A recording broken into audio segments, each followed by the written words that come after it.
ujeedada safarka xildhibaanada oo maalintii shalay ahayd soo gaaray magaalada Boosaaso ayaa salka ku hayay ogaanshaha iyo kormeerka shaqada ka socota gobolka Bari oo ay wadaan mas'uuliyiinta dawladda ee ka howlgala gobolka Bari waxaana xildhibaanadu subax horeba kulankooda ay ku bilaabeen maamulka gobolka Bari oo ay kula kulmeen xarunta gobolka iyagoo ka xog wareystay dhammaan xaaladaha guud ee gobolka Bari sidoo kale xildhibaanadan ayaa booqday cusbitaalka guud ee magaalada Boosaaso halkaas oo ay kulan kula qaateen maamulka cusbitaalka kana wareysteen shaqada ay hayaan waxaana ay dhammaan dhiiri geliyeen shaqaalihii cusbitaalka iyagoo u hambaliyay maamulka guud ee cusbitaalka magaalada Boosaaso xildhibaanada ayaa intaas kadib waxay booqdeen dekedda weyn ee magaalada Boosaaso iyagoo halkaas kulan kula qaatay wasiirka wasaaradda dekedaha gaadiidka badda iyo la dagaalanka burcadbadeeda Puntland Cabdullaahi Jaamac Saalax waxaana xildhibaanadu markay ay soo dhameeyeen kormeerkooda oo qaatay muddo saacada ay kulan ku qabteen hoteelka ay ka degan yihiin magaalada Boosaaso iyagoo ka warbixiyay ujeedada safarkooda mudanihiga horreeyay uu sheegay anagu waxaan nahay mudanayaal waftiya oo soo gaaray gobolka Bari ama kormeer ahaan gobolka Bari shaqo ahaan u soo aaday sida uu qorayo dastuurka iyagu ama dastuurkeenu Puntland qodobka 64aad faqadiisa 6aad waxay sheegaysaa baarlamaanku inuu leeyahay oversight dabagal dhaliilid hoga tusaaleyn arrimaha dalka ka socda oo gaar ahaan golaha fulinta iyo xukuumadda ay wadaan anagu waxaan nahay ilaa 7 xildhibaan ilaa 5 xildhibaan meelahaas baan nahay mudanayaal kalena way soo noqday waxay aadeen gobolka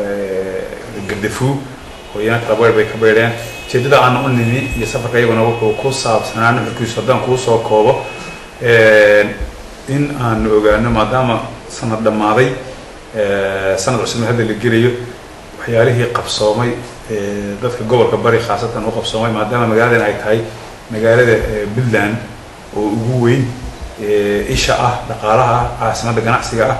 ay tahay magaalo dadka reer Puntland oo hantidiisa ay taalo ay wada joogaan ay ka wada dhex muuqdaan inaanu dadka iyo gobolka iyo degmada iyo institutionada dastuuriga ee meesha jooga aanu eegno wixii qabsoomay waxyaalihii aan qabsoomin sida arrimaha bulshada waxbarashada caafimaadka maxaan ku raadayay dekedda airportka meel aan tuurin hadda way jiraan meel kale noo dhimanayna way jiraan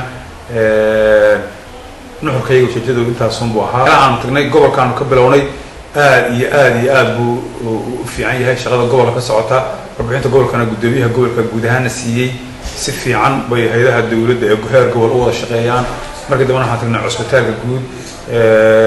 Dr. Cabdullaahi Saciid aw Muuse oo aan ugu tagnay isaguna baahiyo way jireen waxyaalaha cusbitaalka uu ka cabanayay way jireen xagga korontada kale way ka cabanayeen kab yar oo dhaqaalaha oo la siin jiray oo aan la siin way jirtaa gudoomiyaha gobolka Bari Yuusuf Maxamed Wacays Dhido iyo wasiirka wasaaradda dekedaha gaadiidka badda iyo la dagaalanka burcadbadeeda Puntland Cabdullaahi Jaamac Saalax ayaa soo dhaweeyay xildhibaanada waxaana ay sheegeen inay muhiim tahay in xildhibaanadu ay soo booqdaan gobolka Bari isla markaana ay arkaan shaqada ay wado dawladdu aynu ka qaadno dhanka muxuu ahayd abaaraha xilli roobaadkii la soo dhaafay wadankoodan kama dicin waxa weeye iminka abaar badan baa muxuu ahayd meelo badan baa abaar laga dareemaya xoolihii iminka waxay galeen xagga xeebta ayay galeen roobkii ugu dambeeyey waxaan filayaa 3 bilood ka hor buu ahaa wuxuu ka da'ay soona rako halkan neck fish horteeda ah 300 mitir baa la gelaya badda oo la buuxinaya dhagax baa la buuxinaya dhagax baa la dhigaya wave breaker baa loo sameynaya kaleeto 300 mitir baa halkan laga dhisaya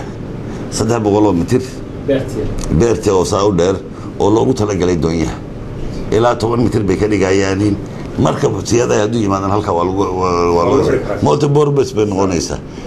xildhibaanada dawladda Puntland ayaa kadib markii uu xirmay kala fadhigoodu waxa loo kala diray gobolada Puntland si ay uga soo waramaan xaaladda goboladaas iyo shaqada ay dawladdu ka wado